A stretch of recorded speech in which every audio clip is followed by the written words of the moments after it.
शाबानुल मुअज्जम की 15वीं रात शबे बरात, इसको बारात पता है क्यों कहते हैं?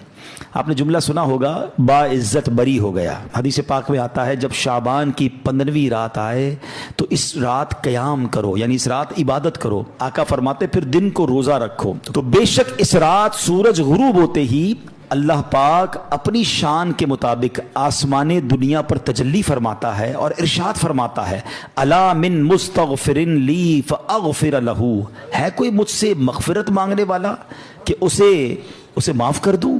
अला मुस्तरज़िकुन फअरज़ुकहू, है कोई रिस्क मांगने वाला कि उसे रिस्क अता कर दूं? अला मुब्तला फउआफियहू, है कोई परेशान हाल कि मैं उसकी परेशानी दूर फरमाऊं? है कोई ऐसा? तुलुए फजर तक यूं ही ऐलान होता रहता है। पता है इस रात कितने बख्शे जाते हैं? हदीस पाक में आता है अल्लाह करीम कबीलाए बनी कल्ब की बकरियों के बालों की तादाद के मुताबिक गुनाहगारों को जहन्नम से आज़ाद फरमाता है। हम में से कौन है जो अपने सर के बाल गिन सके?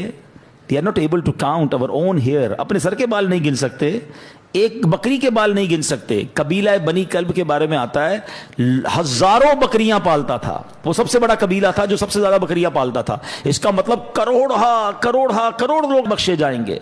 मगर हदीस पाक में चंद बदनसीबों का जिक्र है कि जो नहीं बख्शे जाएंगे। फरमाया शराबी नहीं बख्शा जाएगा, माँ बाप का नाफरमान नहीं बख्शा जाएगा, जिना का आदी नहीं बख्शा जाएगा, रिश्ते तोड़ने वाला नहीं बख्शा जाएगा, तस्वीर बनाने वाला, ये जो अपने हाथ से तस्वीरें बनाते हैं, मुजस्समे बनाते हैं, नहीं बख्शा जाएगा, चुगलखोर नहीं बख्शा जाएगा। एक और रिवायत के मुताबिक नजूमी, ये जो काहिन होते हैं, ये नहीं बख्शे जाएंगे, जादू टोना करने वाला नहीं बख्शा जाएगा, तकब्बुर वाला लिबास पहनने वाला नहीं बख्शा जाएगा, मुसलमान से बिला इजाजत शरई बुग़्ज़ कीना रखने वाला, दुश्मनी छुपाने वाला, दिल में जैसे बुग़्ज़ रखते हैं, वो भी नहीं बख्शा जाएगा। जरा गौर कीजिए, कहीं ऐसा ना हो करोड़ों बख्शे जाएं और मेरी किसी बुरी आदत की वजह से मैं फंस जाऊं और मेरी बख्शिश ना हो। तो ऐ मेरे प्यारे इस्लामी भाइयों, अल्लाह बड़ा करीम है, वो तौबा कबूल करने वाला है। ये बहुत बड़े गुनाह हैं। इससे ये भी अंदाजा होता है कि जब इतनी बड़ी इनायत, इतनी बड़ी मग़फ़िरत है, ये कितने बड़े गुनाह हैं। तो ऐ मेरे प्यारे इस्लामी